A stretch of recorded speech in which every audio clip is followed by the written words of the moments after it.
Hello student, welcome to my channel. आज के class में मैं आप लोगों को linear and non linear differential equation क्या होता है उसके बारे में बताऊंगा। अब लीनियर एंड नॉन लीनियर दोनों का डेफिनेशन आप लोग को याद करना है। तो देखो, सिंपल तरीके से आप लोग याद कर सकते हो लीनियर होता क्या है। देखो यहाँ पे लीनियर का कुछ यहाँ पे रूल्स मैं लिख के रखा हूँ। ये रूल फॉलो करता है लीनियर डिफरेंशियल इक्वेशन। रूल 1 क्या है? For L dot D dot T, that means linear differential equation. For linear differential equation the power of dependent variable and its derivative should be unity. इसका मतलब जो dependent variable है और उसका derivative दोनों का पावर यूनिटी मीन्स 1 होना चाहिए। 1 से ज़्यादा 2, 3 वैसे नहीं होना चाहिए, हम लोग का 1 होना चाहिए। ये होता है रूल नंबर 1। सेकेंड रूल क्या है? For linear differential equation the dependent variable and its derivative are not multiplied by together. जो डिपेंडेंट वेरिएबल है और उसका डेरिवेटिव दोनों मल्टीप्लाइड नहीं होना चाहिए। ये रूल भी फॉलो करना है लीनियर डिफरेंशियल इक्वेशन को। और थर्ड रूल होता है it can be multiplied independent variable to dependent variable. मतलब जो इंडिपेंडेंट वेरिएबल है वो डिपेंडेंट वेरिएबल के साथ मल्टीप्लाइड हो सकता है एंड इट्स डेरिवेटिव, और उसका डेरिवेटिव के साथ भी मल्टीप्लाइड हो सकता है। अब डिपेंडेंट वेरिएबल और इंडिपेंडेंट वेरिएबल कैसे, मतलब क्या होता है, वो तो मेरा जो पिछला वीडियो आप लोग चेक करके देख सकते हो मेरे चैनल पे जाके, जो मैं वहाँ पे बताया हूँ इंडिपेंडेंट वेरिएबल किसे कहते हैं और डिपेंडेंट वेरिएबल किसे कहते हैं।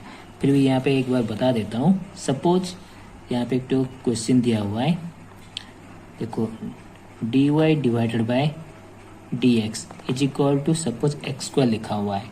ठीक है, तो यहाँ पे इंडिपेंडेंट वेरिएबल कौन सा है और डिपेंडेंट वेरिएबल कौन सा है, सिंपल तरीके से आप लोग याद रखो। ये जो y है हम लोग विद रिस्पेक्ट टू x इसको डेरिवेटिव कर रहे हैं, तो x हम लोग का नीचे है तो ये x हो जाएगा इंडिपेंडेंट वेरिएबल और y हो जाएगा डिपेंडेंट वेरिएबल, क्योंकि ये y जो है x के ऊपर डिपेंड है तो और x इंडिपेंडेंट है, तो यहाँ पे x इंडिपेंडेंट वेरिएबल और y हो जाएगा डिपेंडेंट वेरिएबल। क्लियर? तो इसी तरह से हम लोग पता कर सकते हैं कौन सा इंडिपेंडेंट है और कौन सा डिपेंडेंट है। और एक क्वेश्चन है, suppose y equal to x square plus x. यहाँ पे भी देखो, यहाँ पे देखो, अगर इस टाइप का इक्वेशन है, अब देखो जब हम लोग x का वैल्यू पुटअप कर रहे हैं, ये वाला इक्वेशन है, देखो x का वैल्यू अगर हम लोग पुटअप करेंगे तो y का वैल्यू निकलेगा, हाँ या नहीं? तो यहाँ पे देखो ये जो y है ये x के ऊपर डिपेंड है, क्योंकि x का वैल्यू पुटअप करने से ही y का वैल्यू निकलेगा। इसका मतलब y हो जाएगा डिपेंडेंट वेरिएबल और यहाँ पे x हो जाएगा इंडिपेंडेंट वेरिएबल। पर यहाँ पे वैसा नहीं है, यहाँ पे y हो जाएगा क्या डिपेंडेंट वेरिएबल और x हो जाएगा इंडिपेंडेंट वेरिएबल। हाँ, ये चीज़ यहीं पे भी सेम है। y equal x square plus x अगर है, x का वैल्यू के ऊपर डिपेंड करता है कौन सा y का वैल्यू, इसलिए y हो जाएगा डिपेंडेंट वेरिएबल और x हो जाएगा इंडिपेंडेंट वेरिएबल। तो डिपेंडेंट और इंडिपेंडेंट समझ में आया। अब चलते हैं लीनियर डिफरेंशियल इक्वेशन और नॉन लीनियर डिफरेंशियल इक्वेशन क्या है। देखो यहाँ पे कुछ क्वेश्चंस है, dy by d x plus y equal to sine x. अब देखो यहाँ पे इसका जो dy बाई डी एक्स है उसका यूनिटी क्या है, मतलब पावर 1 है। ठीक है, और यहाँ पे कुछ भी मल्टीप्लाइड नहीं है, मतलब डिपेंडेंट वेरिएबल और इस डेरिवेटिव, हाँ या नहीं? तो यहाँ पे ये हो जाएगा लीनियर। क्लियर? यहाँ पे भी देखो x dy by d x plus 2y equal to e to the x है, ये भी लीनियर है।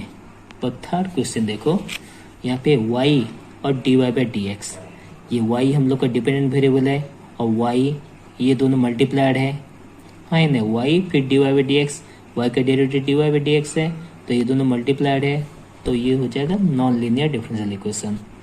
यहाँ पे देखो y square d square by d x square plus e to the minus x equal to sec x. यहाँ पे देखो ये जो टर्म है इसकी वजह से ये भी हो जाता है नॉन लीनियर डिफरेंशियल इक्वेशन। तो इस तरह से बहुत ही आसानी से आप लोग पहचान सकते हो कौन सा लीनियर है कौन सा नॉन लीनियर डिफरेंशियल इक्वेशन है। क्लियर? नेक्स्ट क्लास में मैं आप लोग को लीनियर और नॉन लीनियर डिफरेंशियल इक्वेशन का कुछ क्वेश्चन को सॉल्व करके बताऊंगा।